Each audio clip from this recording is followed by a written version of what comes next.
이번 시간에는 정직한 사기한 작품 볼게요. 제목이 정직한 사기입니다. 사기가 정직해요. 이치에 맞지 않죠? 그래서 모순이 있습니다. 모순이 있고요. 보면은 정직한 사기, 수식관계죠. 모순이 있는데 수식관계이다. 그러면 모순 형용이라고 해요. 모순 형용이고요. 이런 제목을 보니까 모순이 있잖아요. 이 모순을 통해서 드러내는 건 당시 혼란한 사회의 모순을 압축적으로 보여주는 거예요. 줄거리를 봐볼게요. 가난을 면해보려고 집회 위조단이 된 한 가족은 이 가족이 가족 사기단이에요. 위조 지폐를 발행을 합니다. 이 가족 사기단은 빌딩에 유령회사를 차려놓고 사원 모집 광고를 냅니다. 누명을 쓰고 전과자가 되었던 경험이 있는 정직하고 순박한 청년이, 이 청년은 전과자예요. 근데 이 전과자가 된 것도 억울한 누명을 쓰고 전과자가 된 거예요. 정직하고 순박한 청년이 유령회사의 사원으로 채용이 됩니다. 사기단 가족은 청년에게 달러를 월급으로 미리 주면서 달러 사용을 권합니다. 왜냐하면 이 달러가 위조 지폐거든요. 그래서 위조 지폐를 청년한테 쓰라고 권해요.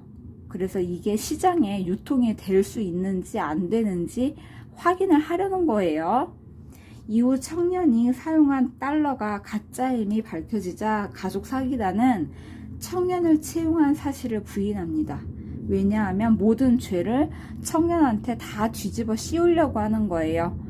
그리고 사기극을 중단하고 도망치게 됩니다. 가족 사기단 대부분은 돈에 맹목적으로 집착하는 부정적 인물이에요. 돈을 위해서라면 불법도 저지르는, 범죄도 저지르는 그런 부정적 인물들이고요. 이들로 인해서 청년은 결국 위조 지폐를 사용하려던 사기꾼으로 몰려서 경찰서에 연행이 됩니다. 이후 가족 사기단은 임대료를 물지 않기 위해서 건물 관리인 몰래 도망칩니다. 이런 줄거리예요. 줄거리는 어렵지가 않아요.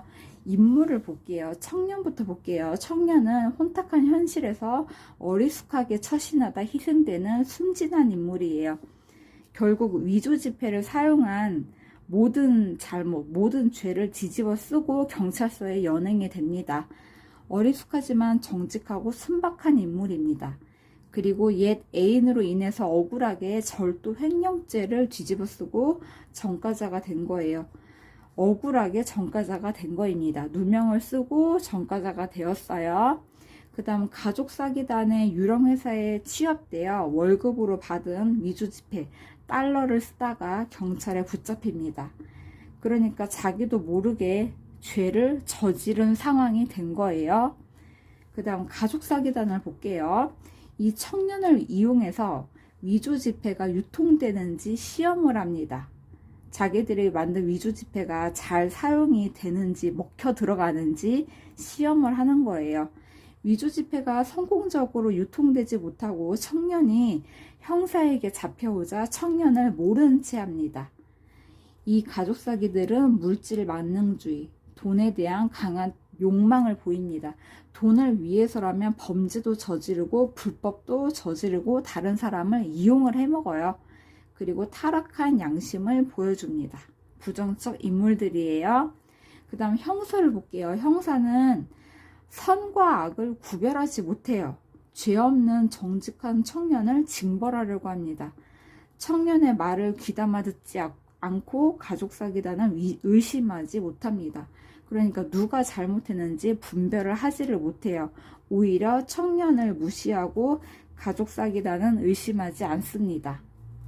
지문을 읽어볼게요. 지문은 우선 첫 번째, 청년을 이용하려는 가족 사기단을 볼게요. 청년, 그럼 저 같은 전과자라도 채용하시겠다는 말씀입니까? 청년은 자기 같은 전과자를 채용해 준다니까 놀라운 거예요. 사장이 가족 사기단의 아버지예요. 자네 사정이 그러니 낸들 오불관원. 오불관원은 모르는 채 하다라는 뜻이에요. 모르는 채 하면서 내버려 둘 순 없잖아. 난 자네의 정직하고 착실한 게 마음에 든단 말이야. 채용하는 이유가 정직하고 착실해서 마음에 든다 이렇게 말하지만 청년을 채용한 이유는 청년을 이용하려는 의도 때문이에요. 이 청년이 의조지폐를 사용하게끔 해서 그 의조지폐가 이용을 할 수 있는 건지 먹혀 들어가는지 시험을 해보려는 것 때문에 채용을 한 거예요. 다음 부분 볼게요. 사장, 당장 용돈도 필요할 테니 이달 월급을 선불하도록 하쇼. 우리 회사는 유령회사죠. 유령회사인데 내걸은 것은 무역회사로 내걸은 거예요. 우리 회사는 외국인 상대라 옷차림도 단정히 해야 하거든. 우선 양복도 한 벌 짓고 구두도 사라고 이렇게 얘기를 해줍니다. 사원병 역시 가족사계단의 가족이에요.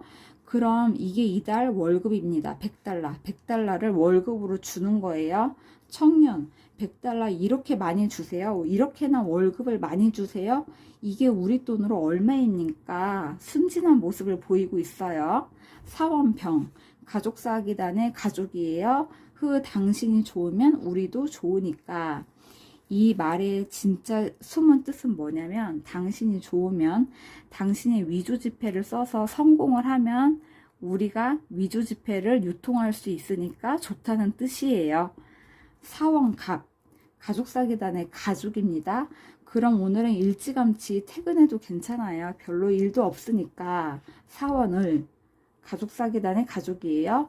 양복점하고 양화점은요, 길가 바로 맞은편에 있어요. 이러면서 위조지폐 100달러, 그거를 이용하도록, 사용하도록 유도하고 있어요. 그 다음에 이제 보면은 청년이 위조지폐를 사용하다가 결국에는 형사한테 걸립니다. 그래서 가족사기단은 청년을 모르는 척합니다. 볼게요. 형사. 용산서원인데요. 용산경찰서인데요. 저 여기가 간판 무역사죠.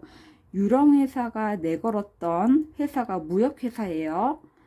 사원갑, 간판 무역사. 처음 들은 것처럼 반응하죠. 모르는 것처럼 반응을 보여요. 청년, 네 그렇습니다. 이분이 바로 전무입니다. 그 회사의 전무입니다. 그리고 회계과장이 제 지장을 찍고 돈을 내주셨어요. 그렇죠, 전무 선생님? 이렇게 물어요. 형사, 지금 말이 옳습니까? 사원갑, 가족사기단의 가족이 전 도무지 무슨 영문인지 이해하기 곤란합니다. 이 청년이 했던 말을 부정하고 있어요. 부정하면서 시치미를 떼고 있어요. 우리는 아무 상관이 없다. 부정하면서 시치미 떼고 있어요. 또 다른 부분 볼게요. 사장이 오냐 침대 맡긴 것 가져왔느냐. 상황과 관련 없는 말을 하면서 등장을 합니다. 침대 맡긴 것 가져왔느냐 이렇게 하면서 등장을 해요. 청년이 오 사장님, 형사가 묻습니다.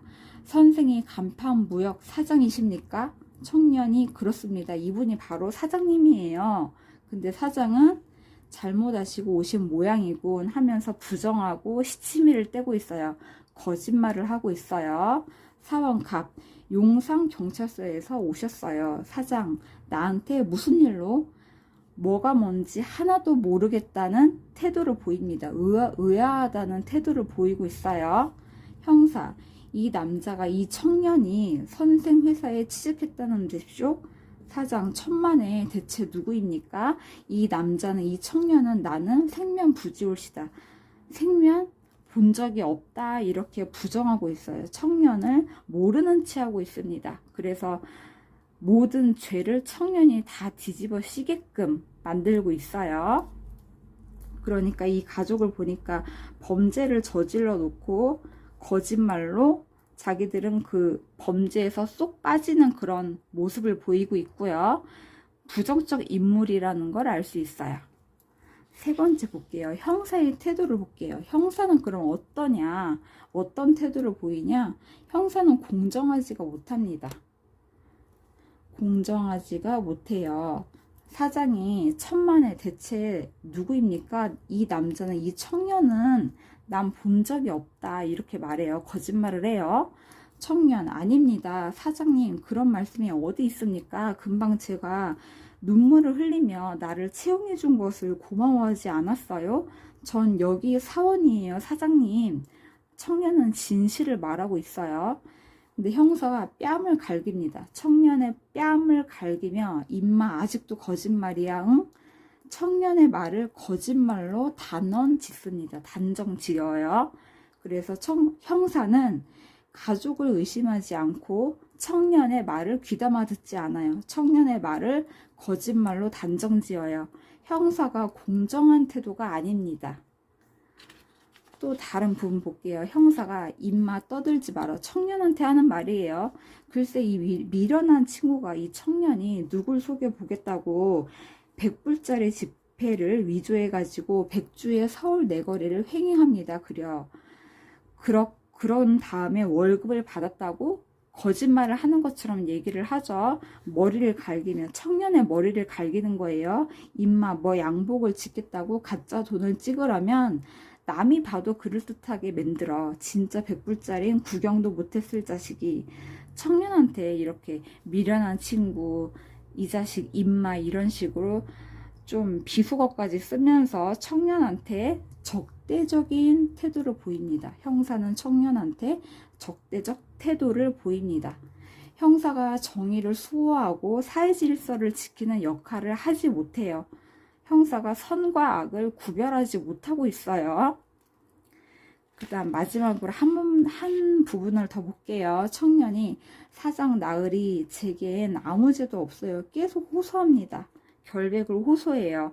제발 내가 미련은 하지만 나쁜 짓을 한 적은 한 번도 없어요. 하나님이 아십니다. 하나님이 어이구 그 지긋지긋한 감옥살이를 어떻게 하라고 이러십니까? 이러시길 사장님한테 호소하고 있어요. 구두도 사서 신고 양복도 새로 맡기고 추천서도 잃었고 신원 보증도 일 없다고 그러시지 않았어요? 처음에 가족은 이런 식으로 호의를 베푸는 것처럼 보였죠. 사장님, 아씨를 만나게 해주세요. 아씨는 거짓말을 안 하실 것입니다. 아씨 하면서 아씨를 찾고 있어요. 근데 형사는 입맛 떠들지 말어 가자 하면서 억지로 끌고 갑니다. 보통의 형사라면은 이렇게 말하면 아씨를 불러서 물어볼 수도 있어요. 근데 이 형사는 아씨를 불러서 물어볼 생각도 하지 않고 청년을 끌고 나갑니다. 청년의 말을 전혀 믿지 않아요. 청년한테 적대적 태도를 보이면서 청년의 말을 다 거짓말로 단정 짓습니다. 그러면서 가족은 전혀 의심하지 않아요. 선과 악을 구별하지 못합니다. 마지막으로 작품을 정리하면서 끝낼게요. 이 작품의 배경은 광복 이후에 혼란스럽고 어수선한 사회를 배경으로 하고 있어요. 이 작품에서 비판하고 풍자하는 게 무엇인지 볼게요. 우선 물질 만능주의. 이 가족 사기단이 돈을 위해서라면 불법을 저지르고 다른 사람을 이용을 했죠.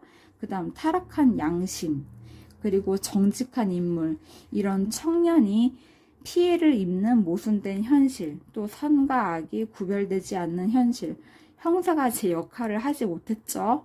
그 다음 혼란스러운 사회상 정직하지 못한 사회, 이런 사회를 비판하고 풍자하고 있어요. 이 작품의 주제는 광복 직후에 혼란스러운 사회상과 타락한 가치관에 대해서 비판하고 있습니다. 타락한 가치관, 돈이라면은 무슨 짓은 한다, 나쁜 짓도 하고 남을 이용도 하고 거짓말도 한다, 이런 가치관을 비판하고 있어요. 그 다음 순수한 청년과 위선적인 가족사기단, 이 인물들을 대비해 가지고 풍자의 효과를 높이고 있습니다. 인물들이 대비되고 있어요. 그 다음 제목을 볼게요. 다시 한번 제목을 살펴볼게요. 제목이 정직한 사기예요. 사기가 어떻게 정직해요? 이치에 맞지 않죠. 그래서 모순이 있고요. 근데 수식관계죠. 정직한 사기. 수식관계다. 그러면 모순 형용이라고 했어요.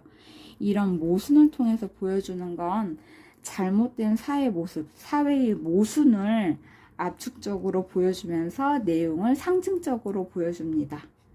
여기까지 다 보았어요.